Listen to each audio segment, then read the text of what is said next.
मतलब सुन लो अजय सिंह बिष्ट, तुम जितना मर्जी कैराना चिल्लाते रहो, हिंदुओं ने तुम्हें खारिज कर दिया, ये हिमाचल का प्रमाण है। अब ये मत कहना कि हिमाचल के राजपूत, हिमाचल के ब्राह्मण वो छोटे हैं और तुम्हारी जात बड़ी है। आज भी भारत के सेना के अधिकारी चीन जो घुसपैठ कर गया है उसको खाली कराने के लिए गिड़गिड़ा रहे हैं। मैं शब्द कह रहा हूं, गिड़गिड़ा रहे हैं, क्योंकि कायर सरकार बैठी हुई है। कैराना का चर्चा के कैराना से पलायन हुआ। अजय सिंह बिष्ट, मैं चुनौती देता हूं, तुम्हारा गांव जहां पैदा हुए थे वो खाली हो रखा है, वीरान हो रखा है। और फिर दूसरी बात, लखीमपुर खीरी को लेकर के सुप्रीम कोर्ट ने कड़ी फटकार लगाई, ये मत भूलो। मुख्य न्यायाधीश जानता है हमारे देश में जब तक गृह राज्य मंत्री की कुर्सी पर अजय मिश्रा उर्फ टेनी रहेगा तब तक किसी भी पुलिसकर्मी की जांच करने का हक ताकत नहीं है। और गृह मंत्री अमित शाह ने ऐलान भी किया था, हरियाणा में वो कहता है कि हम आंख निकाल देंगे, किसानों के हाथ काट देंगे, जीभ काट देंगे, गर्दन काट देंगे। उसी तरीके से जिस तरीके से अजय मिश्रा 7 जुलाई 2021 को किसानों का नरसंहार करने के लिए उसे गृह राज्य मंत्री बनाया गया। गलवान घाटी से 15 जून को जो 20 लाशें हमारे आई वापस सीमा से, वो लाशें बता रही थी, सैनिकों के 100 बता रहे थे कि चीन हमारे देश में कब्जा करके बैठा है। एक व्यक्ति कह रहा है कि चीन कब्जा करके नहीं बैठा, उसका नाम है नरेंद्र मोदी। पेंटागन की रिपोर्ट ठीक है, अरुणाचल का सांसद ठीक बोलता है, किसानों और जवानों की शहादत भी सही बोलती है, उनकी देह की मार भी सही बोलती है। तो एकमात्र गद्दार है, इस गद्दार नरेंद्र मोदी को कुर्सी से हटा करके और हथकड़ी लगा के जेल में डालो। ये देश को बर्बाद करने वाले देश के गद्दारों को और चीन के वफादारों को उठा बाहर करे, सत्ता से यह अपील करता हूं। आपको याद दिलाता हूं, जब जब उत्तर प्रदेश में चुनाव आते हैं तो कैराना में पलायन का मामला उजागर हो जाता है। उत्तर प्रदेश में योगी आदित्यनाथ उर्फ अजय सिंह बिष्ट कैराना के विस्थापित लोगों को मिलने के लिए गए। मैं आपके माध्यम से एक बात दावे के साथ कह सकता हूं, राजधानी दिल्ली को यदि मिनी बिहार कहा जाए तो अतिशयोक्ति नहीं है। बिहार के लाखों लाख नहीं करोड़, मैं कहता हूं लाखों लाख लोग दिल्ली के अंदर है। मिनी पूर्वांचल कहा जाए तो पूरा उत्तर प्रदेश के लाखों लाख लोग हैं। मिनी हरियाणा कहा जाए, मिनी पंजाब कहा जाए, मिनी उत्तराखंड कहा जाए। मैं आपके माध्यम से एक बात कहना चाहता हूं, अजय सिंह बिष्ट उर्फ योगी आदित्यनाथ, यदि तुम पलायन के खिलाफ हो तो मैं भूपेंद्र रावत चुनौती देता हूं, जिस गांव में तुम जन्मे हो उस गांव में अपने गांव की 10% आबादी अपने गांव में बता दो अजय सिंह बिष्ट, मैं मान जाऊंगा कि कैराना के लोग गलत पलायन किए हैं। पलायन 3 किस्म से लोग करते हैं, एक रोजी रोटी के लिए, दूसरा शिक्षा के लिए और तीसरा स्वास्थ्य सुविधाओं के लिए। मैं आप देशवासियों, मैं अजय सिंह बिष्ट के गांव जाऊंगा टीवी और कैमरे लेकर के और पूरी पोल खोल करूंगा। जिस गांव में ये जन्मा है वो गांव कितना खाली और वीरान हो चुका है, ताकि आपको समझ आ जाए। उस गांव में कोई मुसलमान नहीं है जहां अजय बिष्ट पैदा हुआ था। किसी मुसलमान ने अजय बिष्ट को उत्तराखंड से नहीं भगाया। और हिंदू मुसलमान करने की बात करते हो, हिमाचल में 97% हिंदुओं की आबादी है।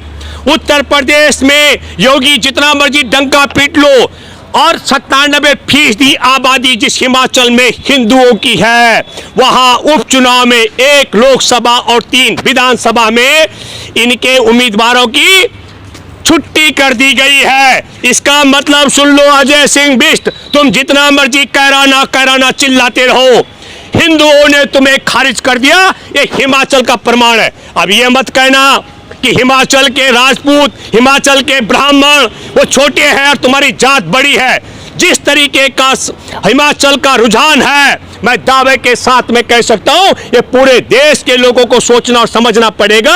97% आबादी है, वहां पर भारतीय जनता पार्टी की हार होती है। ये मैं बधाई देता हूं हिमाचल के लोगों को और देश के हिंदुओं को। और जो कहते हैं कि हिंदुओं की पार्टी, उनको बताता हूं हिमाचल में खारिज हो गए।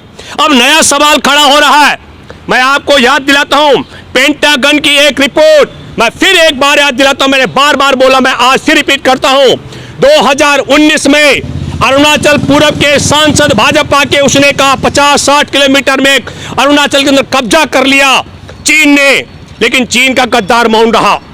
मैं आपको बताना चाहता हूं दूसरी बात, गलवान घाटी में 15 जून को हमारे निहत्थे 20 जवानों को पीट पीट कर हत्या कर दी गई। एक शब्द भी चीन के दलाल ने, देश के गद्दार ने मुंह नहीं खोला। कहा कोई नहीं घुसा, कोई नहीं घुसाया, हमारी जमीन पर किसी का कब्जा नहीं है। और तीसरी बात, रक्षा मंत्री ने संसद के अंदर का 38,000 वर्ग किलोमीटर चीन का कब्जा है। और मैं चौथी बात कहना चाहता हूं, आज भी भारत के सेना के अधिकारी चीन जो घुसपैठ कर गया है उसको खाली कराने के लिए गिड़गिड़ा रहे हैं। मैं शब्द कह रहा हूं, गिड़गिड़ा रहे हैं, क्योंकि कायर सरकार बैठी हुई है। और एक और रिपोर्ट आई है, पेंटागन की रिपोर्ट आ चुकी है कि अरुणाचल में चीन ने कब्जा करके गांव बसा दिया। उससे ध्यान भटकाने के लिए क्या हो रहा है, कैराना का चर्चा के कैराना से पलायन हुआ। अजय सिंह बिष्ट, मैं चुनौती देता हूं, तुम्हारा गांव जहां पैदा हुए थे वो खाली हो रखा है, वीरान हो रखा है। और फिर दूसरी बात, लखीमपुर खीरी को लेकर के सुप्रीम कोर्ट ने कड़ी फटकार लगाई, ये मत भूलो। सुप्रीम कोर्ट ने कहा 2 प्रकार की एफआईआर है, एक जो प्रदर्शन कर रहे किसानों का नरसंहार किया गया कुचल करके, और दूसरा जो आवेश में आकर राजनीतिक कार्यकर्ताओं को पिटाई की गई, उनका अलग अलग मामला है। और उसमें पत्रकार की भी हत्या कर दी गई। दोनों की खिचड़ी बनाई जा रही है। सुप्रीम कोर्ट भी, मैं ये कहना चाहता हूं, कल मैं दिल्ली में कराला गांव में था, शिक्षक परिवार, किसान परिवार का बेटा, उसने कहा भूपेंद्र रावत भारत के अंदर अशिक्षित व्यक्ति से लेकर के और पोस्ट ग्रेजुएट तक जानता है, साधारण क्लर्क से लेकर के सुप्रीम कोर्ट में बैठा मुख्य न्यायाधीश जानता है, हमारे देश में जब तक गृह राज्य मंत्री की कुर्सी पर अजय मिश्रा उर्फ टेनी रहेगा तब तक किसी भी पुलिसकर्मी की जांच करने का हक ताकत नहीं है। और गृह मंत्री अमित शाह ने ऐलान भी किया था, अपने साथ बाईं तरफ खड़ा करके मंच पर कहा कि कोई अपराधी नहीं है। यह सर्टिफिकेट भी गृह मंत्री की तरफ से दिया गया है। और मैं ये कहना चाहता हूं, किसानों को इनका एक सांसद है हरियाणा में, वो कहता है कि हम आंख निकाल देंगे, किसानों के हाथ काट देंगे, जीभ काट देंगे, गर्दन काट देंगे। उसी तरीके से जिस तरीके से अजय मिश्रा 7 जुलाई 2021 को किसानों का नरसंहार करने के लिए उसे गृह राज्य मंत्री बनाया गया, और उसने सितंबर में कहा, सितंबर के आखिरी में, कि मैं किसानों को 2 मिनट में निपटा दूंगा, और 3 अक्टूबर को किसानों का उसके बेटे से गाड़ी चढ़ाकर नरसंहार करा दिया। ये बात भी हमको याद रखनी पड़ेगी। हम सब किसान आंदोलन के लोग कह रहे हैं अजय मिश्रा उर्फ टेनी को कुर्सी से हटाया जाए। मैं बधाई देता हूं सुप्रीम कोर्ट के मुख्य न्यायाधीश की अध्यक्षता की बेंच को। उन्होंने कहा कि सुनवाई नहीं हो सकती है, इसके लिए हाई कोर्ट का सेवानिवृत्त जज सुनवाई करेगा। लेकिन फिर मैं आपके माध्यम से कहना चाहता हूं कि जिस गृह राज्य मंत्री को किसानों का नरसंहार करने के लिए बनाया गया, बनाने वाले अमित शाह ने उसको निर्दोष बता दिया। कौन पुलिस अधिकारी है कि कुर्सी पर रहते हुए उसके खिलाफ जांच कर ले?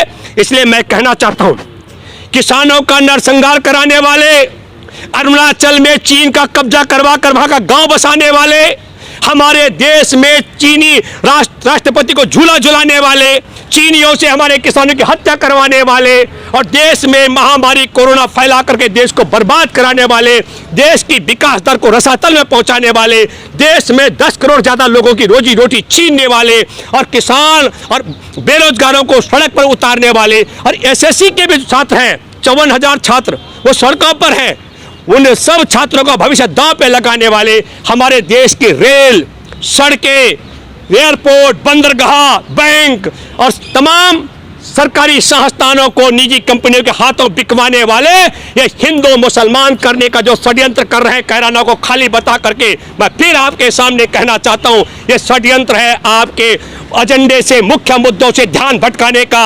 हमारे देश के साथ में इनके होते हुए बेटियों का इज्जत सुरक्षा नहीं, हमारे रोजगार उद्योगपतियों का जीवन सुरक्षित नहीं, किसानों की दशा हम सबके सामने है कि सड़कों पर किसान मर रहे हैं, 700 से ज्यादा जान चली गई है। बेरोजगार छात्र जो टेस्ट क्लियर कर चुके हो, जो फिजिकली टेस्ट भी क्लियर कर चुके हो, 54,000 छात्रों का भविष्य दांव पर है, ओवर एज हो चुके हैं।